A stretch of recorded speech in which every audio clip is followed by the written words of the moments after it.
बच्चों सुप्रभात। बच्चों, हम हिंदी व्याकरण अध्याय 3 खंड 2 से रचना के आधार पर वाक्य के भेद पढ़े, जिसमें सरल वाक्य, संयुक्त वाक्य और मिश्रित वाक्य पढ़े। उसके बाद आश्रित के आधार पर हम पढ़े आश्रित उपवाक्य के भेद। आश्रित उपवाक्य के भेद में हम पढ़ चुके हैं, संज्ञा उपवाक्य पढ़ चुके हैं। अब हम पढ़ेंगे जो वह विशेषण उपवाक्य है। बच्चों, विशेषण उपवाक्य किसे कहते हैं, क्या है, इसको विशेषण उपवाक्य क्यों कहा गया है, इन सारी चीज़ों को बच्चों हम पढ़ते हैं। विशेषण उपवाक्य जब आश्रित उपवाक्य और प्रधान उपवाक्य की किसी संज्ञा या सर्वनाम पद की विशेषता बताता है तो उसे विशेषण उपवाक्य कहते हैं। जो मेहनत करता है वह फल पाता है, यह विशेषण उपवाक्य में उदाहरण है। एक और परिभाषा इसका बता रहे हैं, ध्यान से सुनिए। विशेषण उपवाक्य क्या है, तो यह पहले जानिए विशेषण है क्या। संज्ञा सर्वनाम की विशेषता जो बताता है, संज्ञा सर्वनाम की विशेषता संज्ञा सर्वनाम की विशेषता बताने वाले शब्द को हम पद की विशेषता जो बताता है उसे विशेषण उपवाक्य कहते हैं। जैसे जो मेहनत करता है वह फल पाता है, तो यह उदाहरण में यह कह रहा है कि वह फल पाता है। इस वाक्य में वह फल पाता है, यह प्रधान उपवाक्य हो गया, ठीक। लेकिन और जो मेहनत करता है, यह आश्रित उपवाक्य प्रधान उपवाक्य के सर्वनाम पद की विशेषता बता रहा है। तो बच्चों, इस वाक्य में वह फल पाता है प्रधान उपवाक्य है, और जो मेहनत करता है वह फल पाता है पर आश्रित है, इसीलिए यह आश्रित उपवाक्य प्रधान उपवाक्य के सर्वनाम पद अर्थात वह की विशेषता बता रहा है। अतः जो मेहनत करता है विशेषण उपवाक्य है। बच्चों, विशेषण उपवाक्य की यह खासियत है कि इसमें आप देखेंगे कि इस उदाहरण में दिया है कि वह फल पाता है प्रधान उपवाक्य है, और जो मेहनत करता है आश्रित उपवाक्य प्रधान उपवाक्य के सर्वनाम पद अर्थात वह की विशेषता को बता रहा है। इसीलिए जो मेहनत करता है वह विशेषण उपवाक्य कहलाता है, ठीक। अब आगे बढ़ रहे हैं। विशेषण उपवाक्य, विशेषण उपवाक्य के विषय में अब हम आगे पढ़ा रहे हैं। विशेषण उपवाक्य मुख्य उपवाक्य की संज्ञा सर्वनाम के विषय में अनेक सूचनाएं देता है, उसे विशेषण उपवाक्य प्रायः विशेषण उपवाक्य कहते हैं। जैसे आप देखेंगे कि वाक्य में कुछ शब्द हैं जो आपको मिलेंगे, वह विशेषण उपवाक्य में आते हैं। जैसे जिस सेंटेंस में, जिस वाक्य में जिस, जो, जिसने, जिसे, जिसका, जिसमें आदि से मुख्य वाक्य से जुड़ा होता है उसे विशेषण उपवाक्य कहते हैं। जैसा कि उपरोक्त आपको उदाहरण दे करके बताया है कि इसमें वह की विशेषता बता रहा है। जो मेहनत करता है, जो वह फल पाता है, तो इसमें वह की विशेषता को बताया गया है, ठीक। उसके बाद आप देखते जाइए, वह लड़का जो पेड़ पर चढ़ा है बड़ा शैतान है, कह रहा है वह लड़का जो पेड़ पर चढ़ा है, वह लड़का जो पेड़ पर चढ़ रहा है बड़ा शैतान है। तो इस वाक्य में आप यह देखेंगे, कोई लड़का होगा जो बदमाश टाइप का होगा, मना करने पर नहीं मानता होगा, अपने की बड़ों की बात नहीं मानता होगा, वह शरारत करता है, इसीलिए उसको पेड़ पर चढ़ते समय देख करके कहा गया है कि वह बड़ा शैतान है जो मना करने पर भी पेड़ पर चढ़ रहा है। तो वह इस सेंटेंस में है कि वह लड़का जो पेड़ पर चढ़ रहा है बड़ा शैतान है, अर्थात उसकी आदत से लोग परिचित हैं। उसके बाद जो पेड़ पर चढ़ रहा है में जो शब्द जो आया, जो पेड़ पर चढ़ रहा है, यह देखिए उस लड़के की विशेषता को बताया गया, इसीलिए इसमें जो पेड़ पर चढ़ रहा है विशेषण उपवाक्य कहलाता है। उसके बाद इसमें जो आया है इसलिए विशेषण उपवाक्य कहलाएगा। उसके बाद जिन्हें सब कुछ करा कराया मिलता है उन्हें काम करने की क्या जरूरत, ठीक। तो इसमें भी देखिए जिन्हें शब्द आया है, बताया गया है ना कि जो जिसने जिसे जिसका जिसमें आदि से मुख्य वाक्य से जो जुड़ा होता है उसी के विषय में बताया गया है। तो जिन्हें सब कुछ करा कराया मिलता है उन्हें काम करने की क्या ज़रूरत है। तो जिन्हें सब कुछ करा कराया मिलता है यह क्या है, विशेषण उपवाक्य की श्रेणी में आता है, जिसमें जिन्हें शब्द इसको दर्शा रहा है। तीसरा हम वाक्य उपवाक्य देखेंगे, मैं उसे छोड़ूंगी नहीं जिसने तुम्हारी यह हालत की है। तो इसमें देखिए जिसने शब्द आया, जिसने तुम्हारी यह हालत की है, या विशेषण उपवाक्य में जिसने शब्द जो है विशेषण उपवाक्य का भेद कराया है, जो मुख्य वाक्य से जुड़े रखा है। वह बूढ़ा जिसकी सफ़ेद दाढ़ी है पर्दे के पीछे छिपा है। तो देखिए इसमें भी जिसकी लंबी सफ़ेद दाढ़ी, यह बता रहा है कि यह मुख्य वाक्य से ये भी जुड़ा है। तो बच्चों इस प्रकार आप विशेषण उपवाक्य पढ़े हैं। अब जो आप पढ़ेंगे कालवाचक, नहीं आप पढ़ेंगे क्रिया विशेषण उपवाक्य। क्रिया विशेषण उपवाक्य पढ़ेंगे बच्चों। तो क्रिया विशेषण उपवाक्य के 8 भेद होते हैं। तो क्रिया विशेषण उपवाक्य के 8 भेद होते हैं। तो क्रिया विशेषण उपवाक्य है क्या, इसके विषय में पहले हम जानेंगे। जब आश्रित उपवाक्य प्रधान उपवाक्य की क्रिया की विशेषता बताते हैं या जिनका प्रयोग क्रिया विशेषण की भांति होता है उन्हें क्रिया विशेषण उपवाक्य कहते हैं। और जब आश्रित उपवाक्य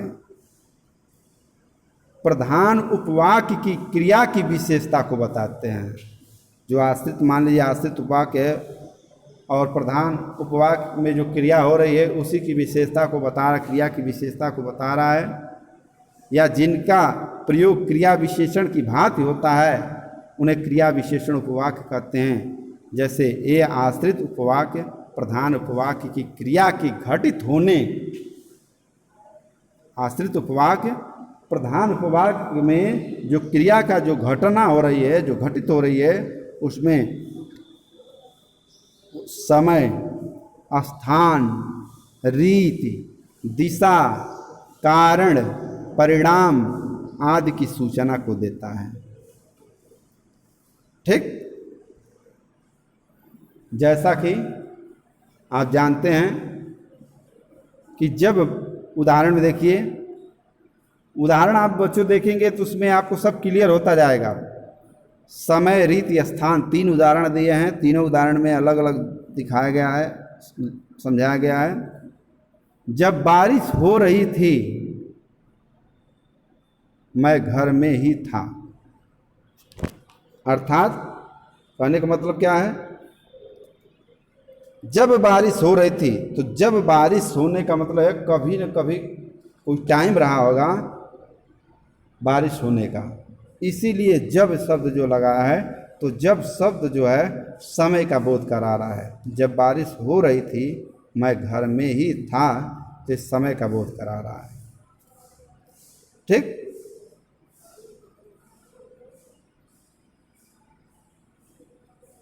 तो अगर बारिश नहीं होती तो घर में तो रहता नहीं, इसीलिए कह रहा है जब बारिश हो रही थी मैं घर ही में ही था। अर्थात व्यक्ति स्वतंत्र, अगर बारिश नहीं होती तो वह स्वतंत्र होकर के बाहर घूमने निकल जाता था। लेकिन कह रहा है इस वाक्य में कि जब बारिश हो रही थी तो मैं घर में ही था। तो जब क्या है, समय का बोध करा रहा है। ठीक। उसके बाद कह रहा है जैसा तुमने कहा था मैंने वैसा ही किया, यानी रीति का। यहाँ रीति जैसा कि कह रहा कि जैसा जो करता है वैसा वो पाता है। तो कह रहा जैसा तुमने कहा था मैंने वैसा ही किया, यानी रीतिवाचक या क्रिया विशेषण होगा। यानी सेम टू सेम जैसा कहा गया था वैसा ही किया, जैसा कहा जाता है वैसा ही बोला जाता, वह करने वाला किया। तो सेम टू सेम जैसे ही होता है उसी को रीतिवाचक क्रिया विशेषण कहा जाता है। उसके बाद वहाँ जाकर खड़े हो जाओ जहाँ बस रुकती है।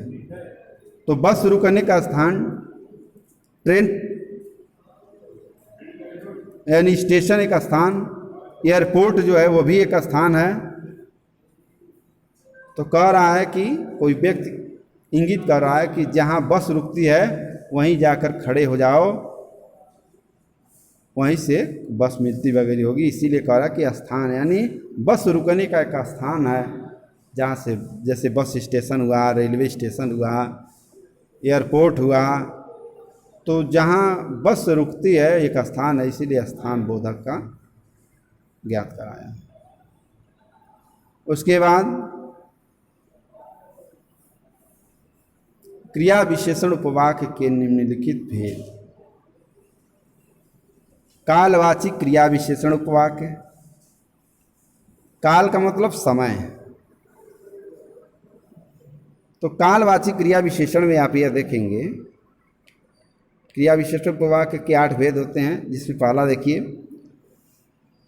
कालवाचक क्रिया विशेषण उपवाक्य, स्थानवाच।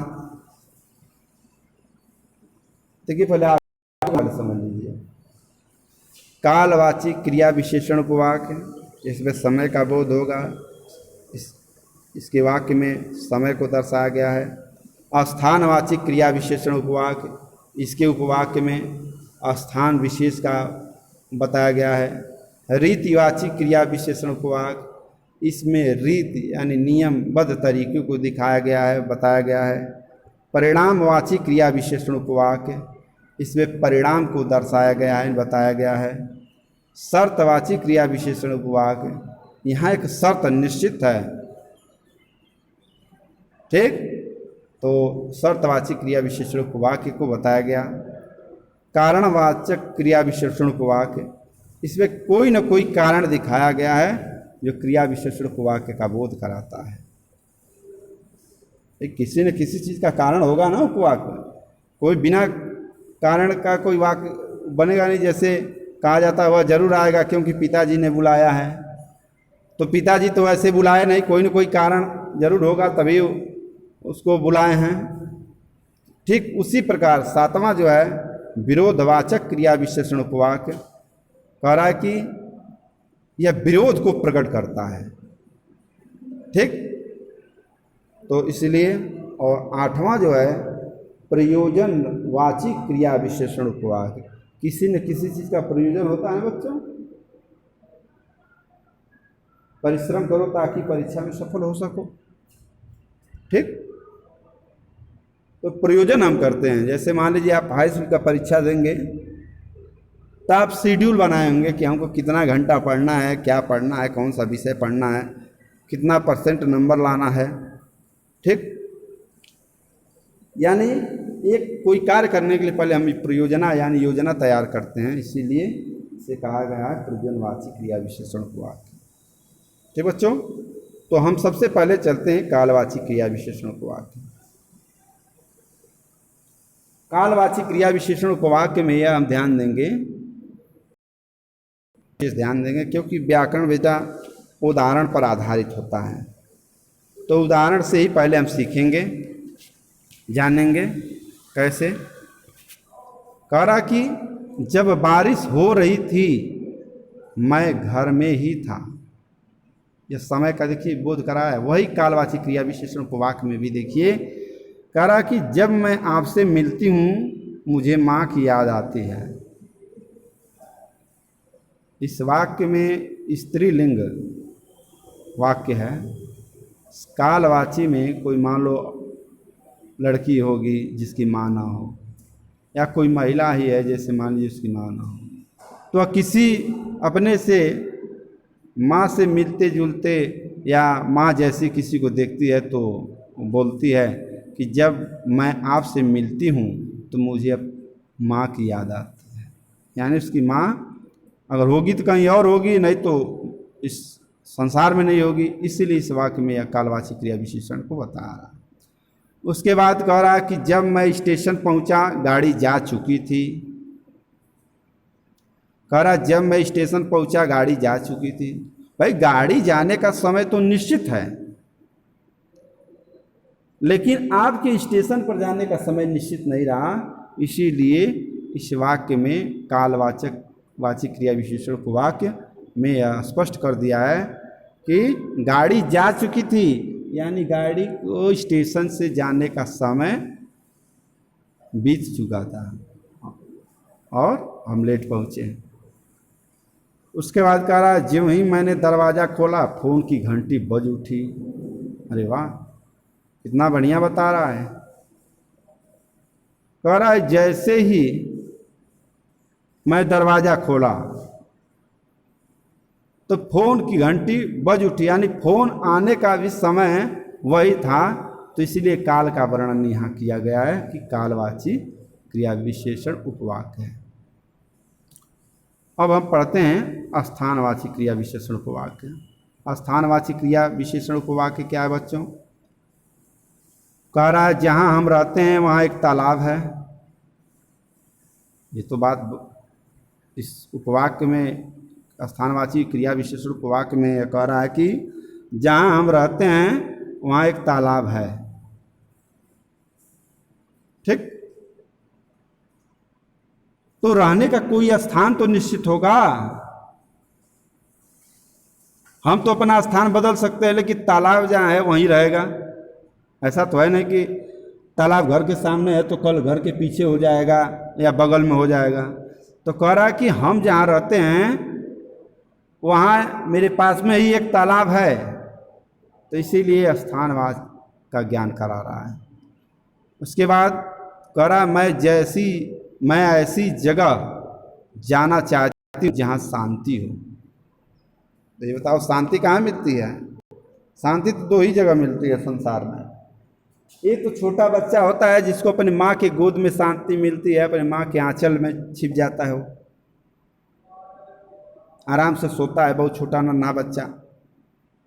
और दूसरा, जब संसार दुनिया में व्यक्ति हर चीज से थक जाता है तो सुनसान जगह एक स्थान पर पहुंचता है, जैसे मान लीजिए मंदिर हो गया, नदी का किनारा हो गया, शांति पूर्वक वहीं जाकर के बैठ जाता है। उसको आत्मा को, उसको मन की शांति मिलती है।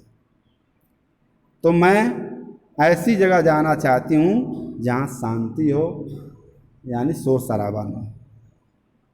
यह वही जगह है जहाँ से मुझे नेहा की चप्पलें मिली थीं। वाह, यानी चप्पल जो है यह वही जगह है जहाँ से मुझे नेहा की चप्पलें मिली थी। यानी इसको याद है वह स्थान कि चप्पल यहीं खो गया था, यही जगह है कि यहीं मिला भी। तो कह रहा है यह वही जगह है जहाँ मुझे नेहा की चप्पलें मिली थी। रीतिवाची क्रिया विशेषण उपवाक्य, यानी नियम तरीके से, नियमबद्ध तरीके से जैसा मैं कहूँ वैसा करते चलो। यानी इंस्ट्रक्शन जो है पहले हावी है यहाँ कि मैं जैसा कहूँ ऐसा तुम करो। ऐसा नहीं कि मैं कुछ और कहूँ तुम कुछ और करो। तो कह रहा जैसा मैं कहूँ वैसा करते चलो, यानी सेम टू सेम, उसी ऐसे जो करे उसी की कॉपी करते जाओ। उसके बाद जैसा तुम चाहोगे मैं वैसा ही करूँगा, सेम टू सेम, जैसा जो करेगा वैसा करा, जैसा तुम चाहोगे मैं वैसा ही करूँगा। यानी उसके अलावा उससे कोई भिन्न कार्य नहीं करूँगा, सेम टू सेम वही करूँगा। बड़े जैसा करते हैं बच्चे वही सीखते हैं। ये तो 100% बात है कि बच्चों की सीखने की क्षमता जो होती है बहुत प्रबल होती है। बच्चा बड़ों को जैसा देखता है ठीक सेम टू सेम वैसा ही करना शुरू कर देता है। जैसे छोटे बच्चों को देखिएगा, जब कोई गाली देता है तो बच्चे भी इस चीज़ को दोहरा देते हैं। आप मारते तो वही भी मारता है। तो बच्चे को सीखने की क्षमता जो है वह बाल्यावस्था में बहुत तेजी से उभरता है। उसके बाद कह रहा है कि जैसा तुम्हारा गाना वैसा हमारा बजाना, सेम टू सेम। मान लो गाना, भक्ति का गाना, उसमें डिस्को का तो बजाओगे नहीं, तो जैसा सुर ताल जैसे गाना होगा वैसे सुर ताल भी निकलेगी। तो बच्चों इस तरह से आपका आज रीतिवाची क्रिया विशेषण उपवाक्य तक पढ़ाया। और होमवर्क में बच्चों इसको लर्न करो, नियम परिभाषा को तैयार रखो और अभ्यास कार्य करो। व्याकरण में अभ्यास जितना करोगे उतना ही कॉन्फिडेंस लेवल तुम्हारा अनुभव बढ़ता जाएगा और परीक्षा में तुम्हारे लिए सहायक होगा। सो जय हिंद, जय भारत।